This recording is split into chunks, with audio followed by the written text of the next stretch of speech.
Shalom saudara dan saudari yang dikasihi oleh Tuhan kita Yesus Kristus. Kita bersyukur atas pemeliharaan dan penyertaan Tuhan di dalam kehidupan kita pribadi lepas pribadi. Saya bersyukur kepada panitia Gamki Kota Gunung Sitoli yang memberikan kepada saya kesempatan untuk mengikuti perlombaan khotbah mini yang bertema generasi muda menjadi berkat. Sebelum saya akan memaparkan khotbah saya terlebih dahulu, mari kita bersatu di dalam doa. Tuhan kami Yesus Kristus, kami bersyukur ya Tuhan untuk segala kasih karunia Tuhan bagi kehidupan kami. Dan pada saat ini Tuhan kami mau mendengarkan firman-Mu yang bertema generasi muda menjadi berkat. Dan kiranya Tuhan yang senantiasa memberikan kami hikmat dan kebijaksanaan sehingga kami dapat mengerti dan dapat kami aplikasikan di dalam kehidupan kami. Ini jangan berlalu begitu saja sebatas hanya perlombaan. Mohon isinya yang menjadi yang harus kami hidupi. Terima kasih Tuhan, ampuni dosa kami. Dalam nama Tuhan Yesus Kristus kami sudah berdoa dan mengucap syukur. Amin.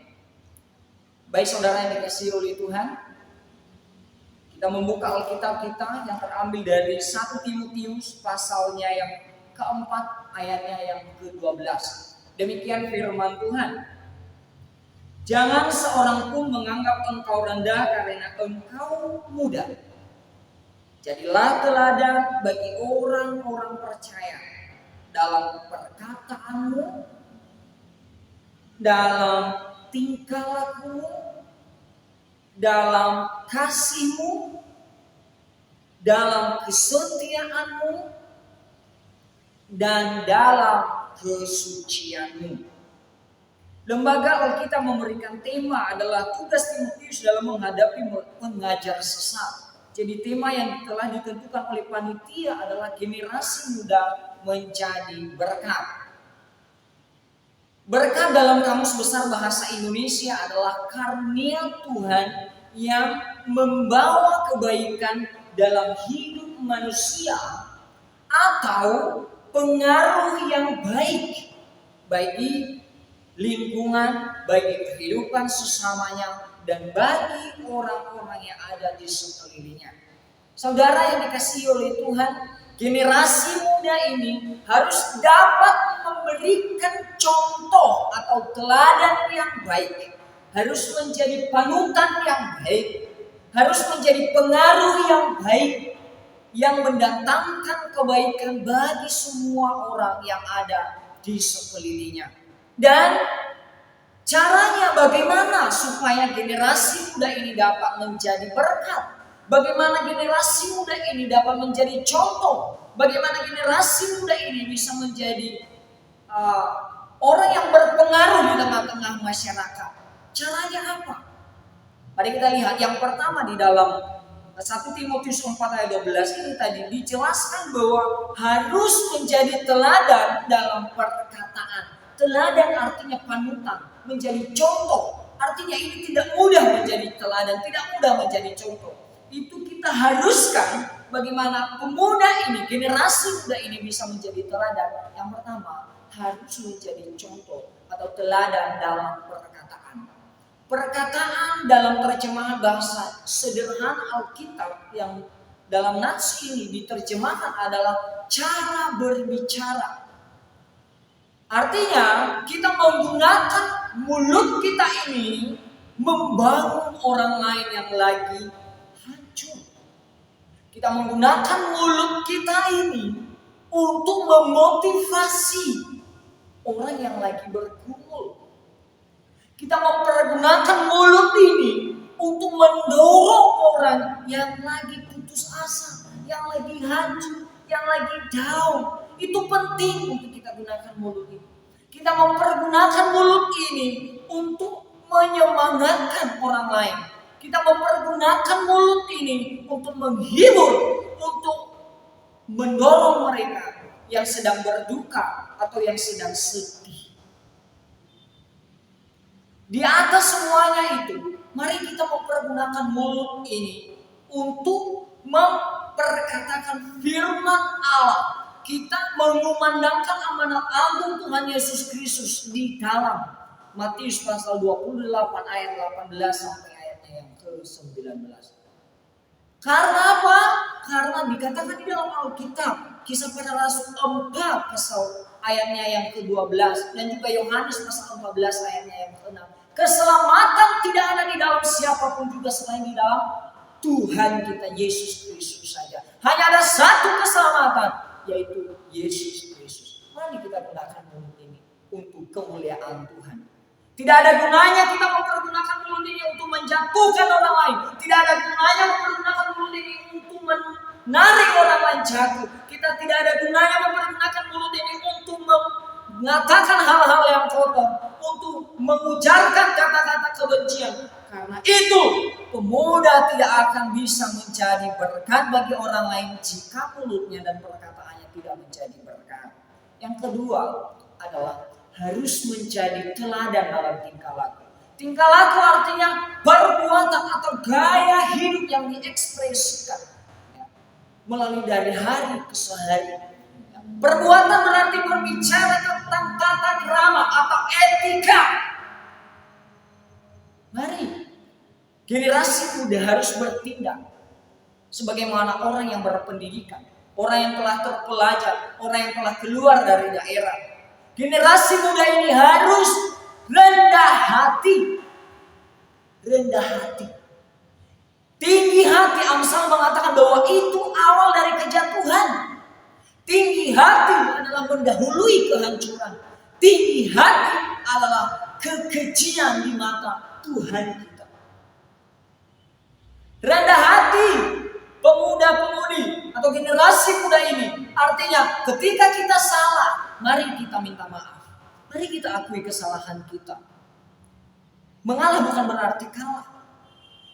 Jika kita lebih baik dari yang lain, mari kita jangan sombong. Karena kesombongan tadi adalah awal dari kehancuran.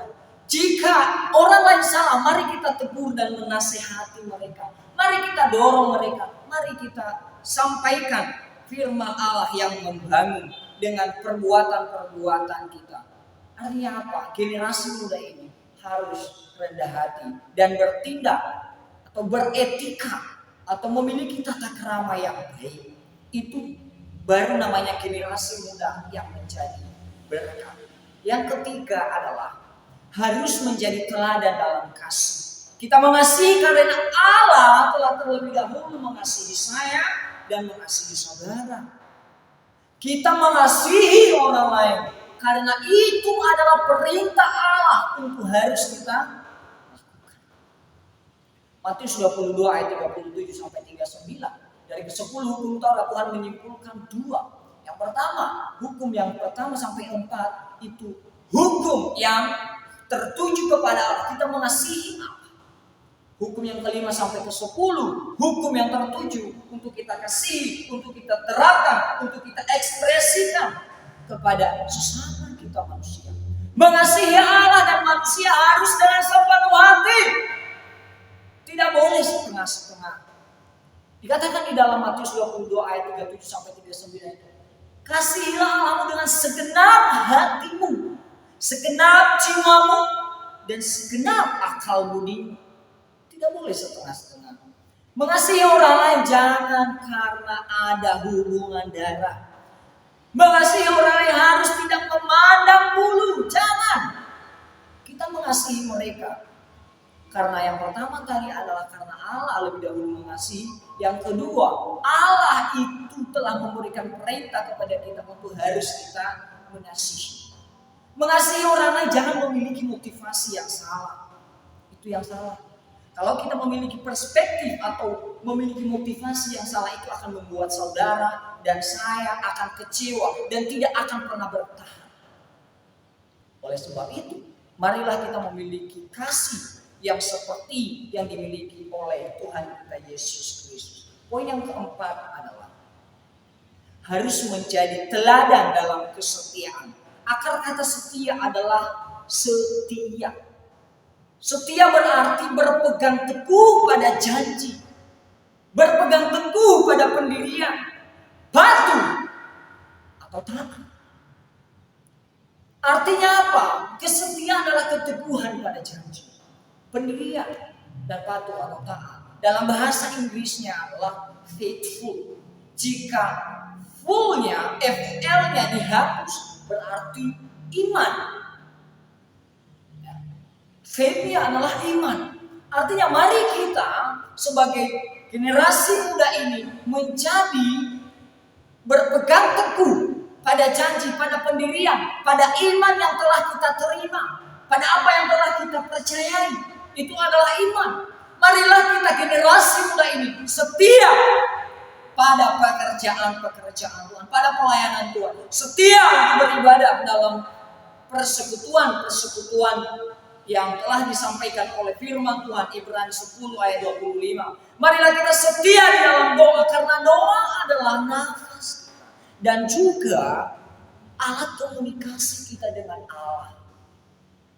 Itu penting doa.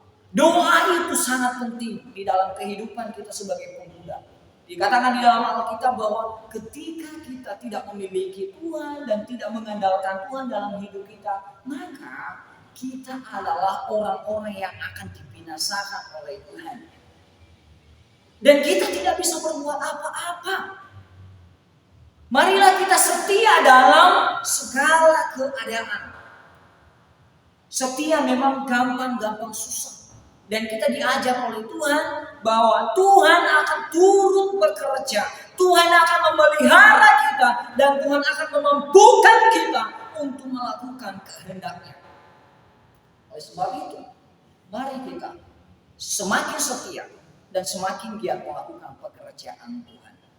Poin yang kelima, harus menjadi teladan dalam kesucian. Suci berarti kudus atau bersih. Ya, memang tidak ada di dalam dunia ini yang kudus, yang suci, seperti yang dikatakan di dalam Alkitab, Roma pasal 3 ayat 10. Tidak ada yang benar seorang pun tidak. Tetapi kita dikuduskan, kita disucikan oleh Allah melalui darahnya yang mahal.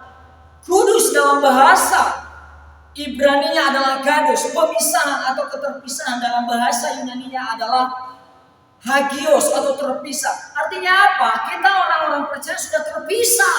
Kita orang-orang percaya harus tidak memiliki kehidupan yang lama.